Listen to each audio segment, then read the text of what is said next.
Already explained you what is unity of direction. Now what we'll do is we'll just encircle what exactly do we mean by unity of direction. It means one head one plan. So अगर एक यहाँ पर बंदा है और ये आपका superior है तो ये ही सारे प्लान बनाएगा और बाकी सारे इसको क्या करेंगे, फॉलो करेंगे, इसको फॉलो करेंगे। मार्केटिंग में अगर हम मार्केटिंग की बात करें तो मार्केटिंग एक्टिविटीज़ हैं, तो सेल्स हो गई, एडवर्टाइजिंग हो गई, प्राइसिंग पॉलिसीज़ हो गई, ये जो sales promotion is a right word, जिसमें हम डिस्काउंट्स एंड ऑफर्स देते हैं या कोई बड़े बड़े एडवर्टाइजमेंट बनाते हैं, तो ये सारी मार्केटिंग मैनेजर की रिस्पॉन्सिबिलिटी होती है। वन हेड वन प्लान, वो एक बारी में एक ही प्लान करता है, ठीक है। All units in an organization should be moving towards same objective, सारों का सेम ऑब्जेक्टिव है। Through coordination and focused efforts, सब मिलके बाइंडिंग फोर्स है जो काम कराएगी, and ensures what, unity of action, of course, and plus coordination, it ensures कि ये दोनों चीज़ें होनी चाहिए बिल्कुल। और no account should working of two units overlap, दो यूनिट्स एक टाइम पे सेम काम कभी भी नहीं करेंगी।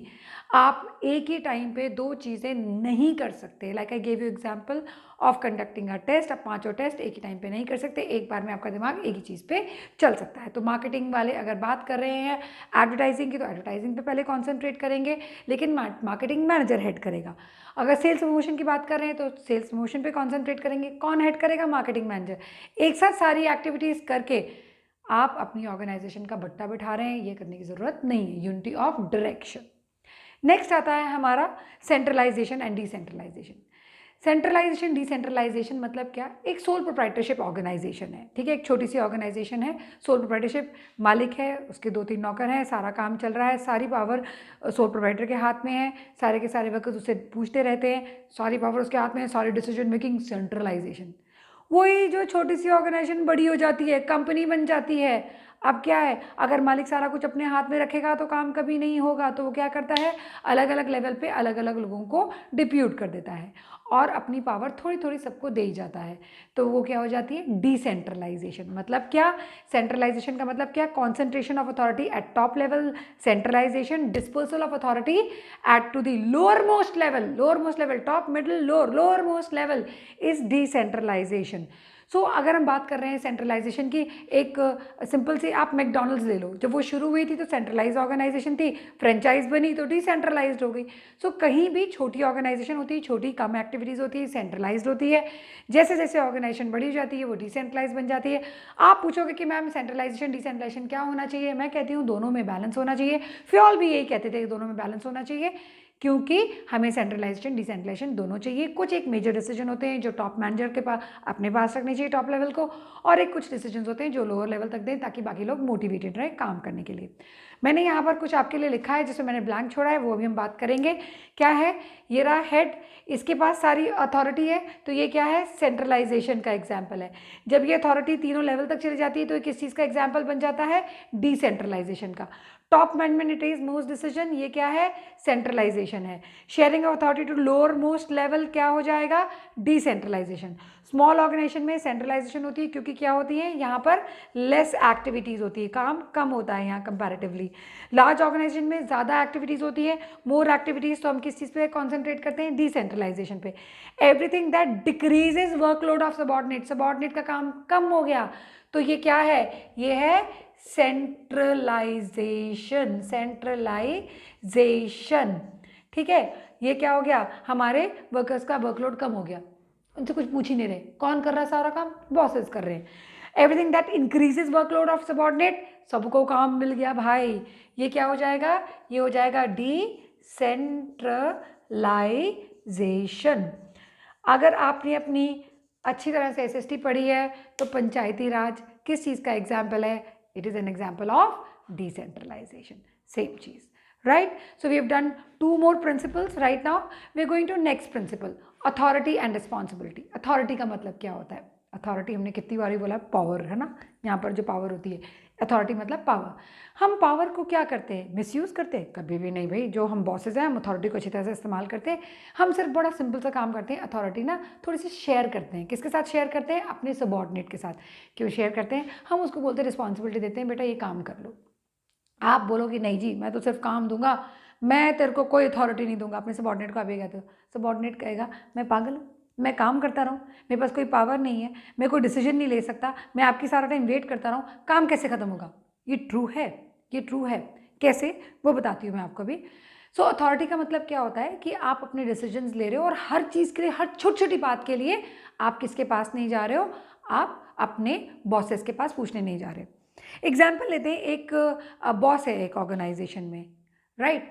तो बॉस के पास इतनी अथॉरिटी होती है, वो may be he is not the director of the company, but वो बॉस है, सीईओ है सपोज कर लो, या डायरेक्टर है, मैनेजिंग डायरेक्टर है, वाइस प्रेसिडेंट है, कुछ भी है, ठीक है, बट वो जो है not, he doesn't come in the major decision makers, ठीक है।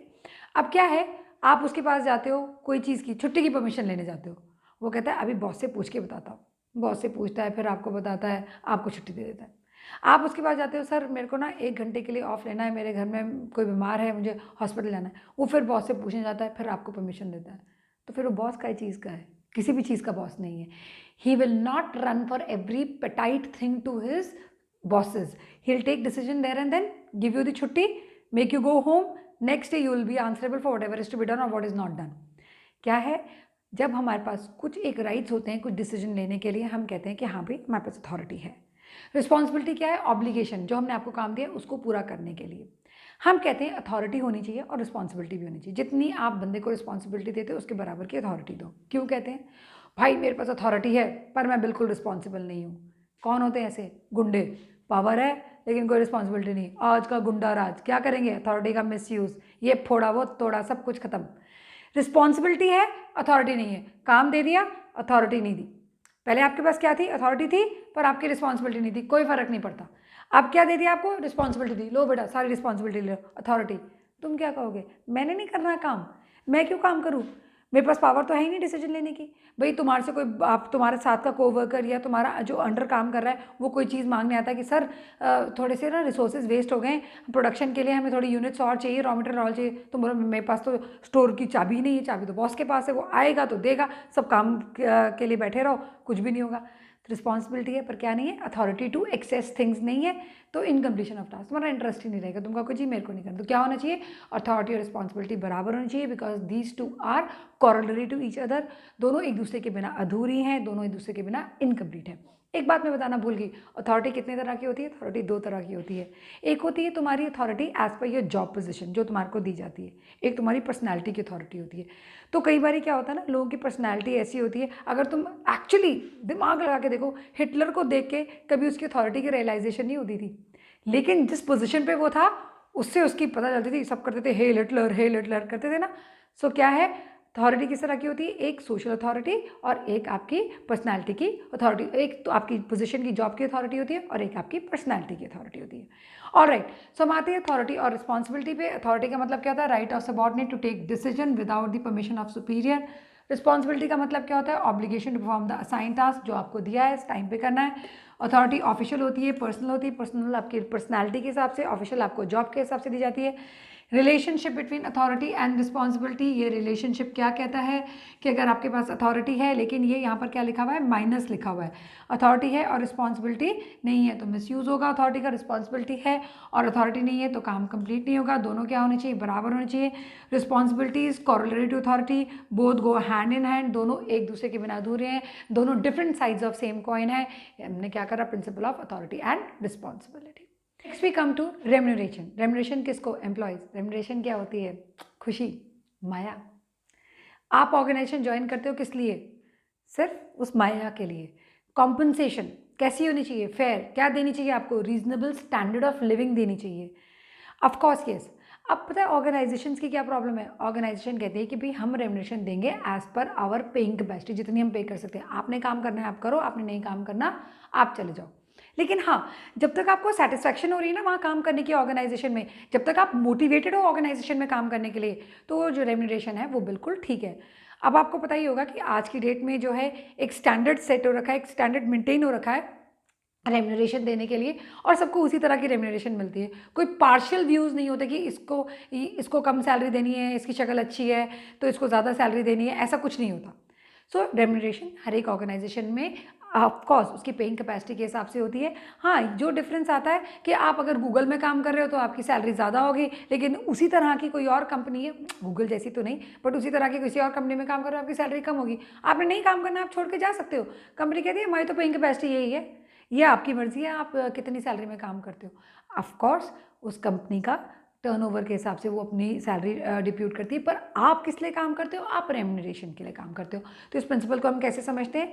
रेम्यूनरेशन ऑफ एम्प्लॉयज़ क्या होती है? कॉम्पनसेशन या ओवरऑल पे अच्छी होनी चाहिए। It should be fair to both employee and the organization, क्योंकि ऑर्गेनाइजेशन ज़्यादा पैसा कभी भी नहीं देना चाहेगी और एम्प्लॉय कभी कम लेना नहीं चाहेगा।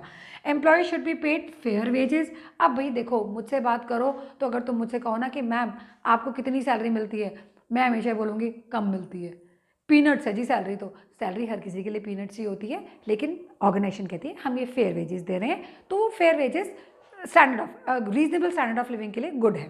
ठीक है, it should be fair. Fair मतलब क्या? रीजनेबल सैलरी होनी चाहिए। It should give you good standard of living. ठीक है, with in the paying capacity of the company. Company कहती है मेरी जितनी की हिम्मत है मैं उतनी सैलरी दूंगा। Required for smooth functioning. भैया स्मूथ फंक्शनिंग ऑर्गेनाइजेशन में क्या हो जाएगा? स्मूथ फंक्शनिंग क्यों? क्योंकि हाँ भी हार्मनी है। अगर सैलरी ठीक मिल रही है तो पीस है, नहीं तो एम्प्लॉयज़ क्या करेंगे? छोड़ के चले जाएंगे, काम नहीं करेंगे।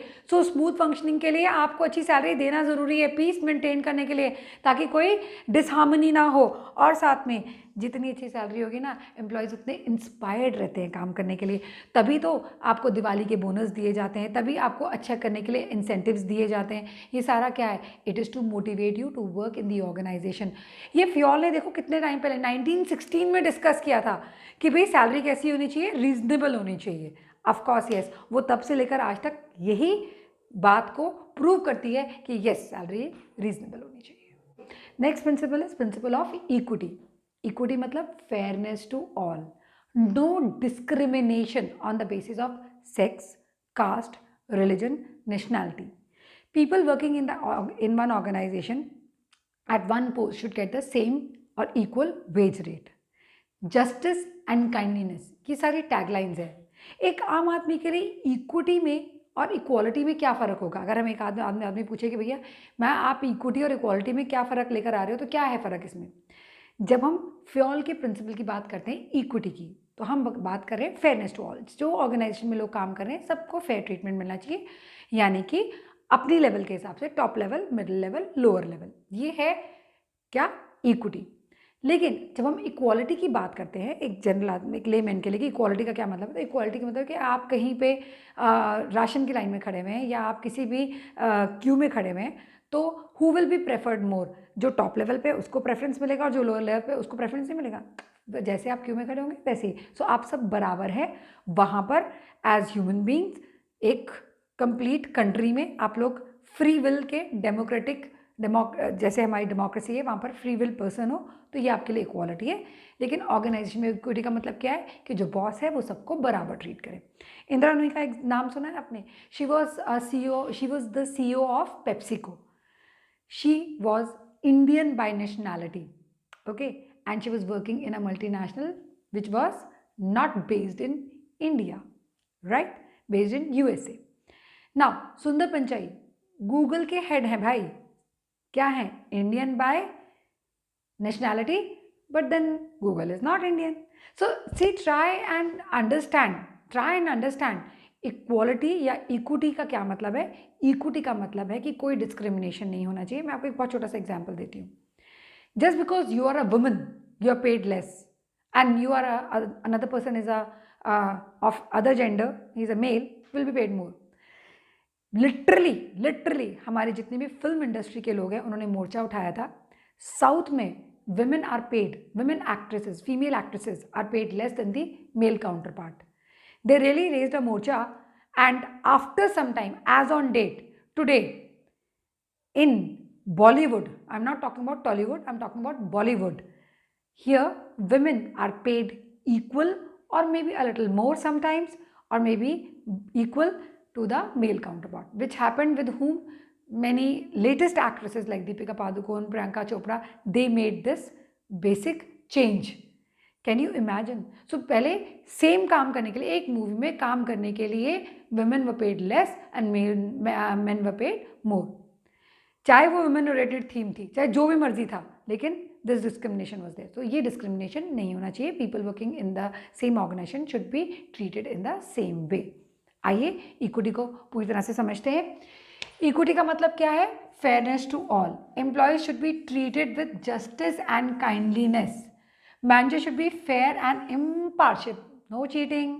Good sense and experience, good sense and experience are needed for fairness. किसकी तरफ से? ये आप बॉस की तरफ से बात कर रहे हैं कि अगर उनके पास गुड सेंस है ना, वो कभी भी पार्शियल नहीं होंगे। इससे क्या होता है? लॉयल्टी और डिवोशन इंक्रीज हो जाती है, आपकी कमिटमेंट लेवल बढ़ जाती है भाई ऑर्गेनाइजेशन की तरफ। They should be no discrimination against anyone, कुछ भी नहीं, किसी के लिए भी नहीं, on the account of one sex, दूसरा रिलीजन, तीसरा लैंग्वेज, चौथा बिलीफ एंड पांचवा नेशनैलिटी। मेरी सोच आपकी सोच से अलग है, इसकी वजह से आप मेरी सैलरी तो नहीं काट सकते ना, और नहीं कटनी चाहिए। Two people will can have different kind of thought process, right? So workers performing similar task should be paid same wage rate, same बराबर वेज होनी चाहिए। All are equal in the eyes of the management. So that finishes of your 7 principle. Do you care? Answer है yes. And how do I care? I'll tell you in the next principles. We'll talk about it.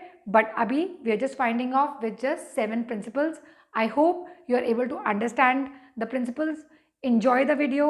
Take care and have fun in learning.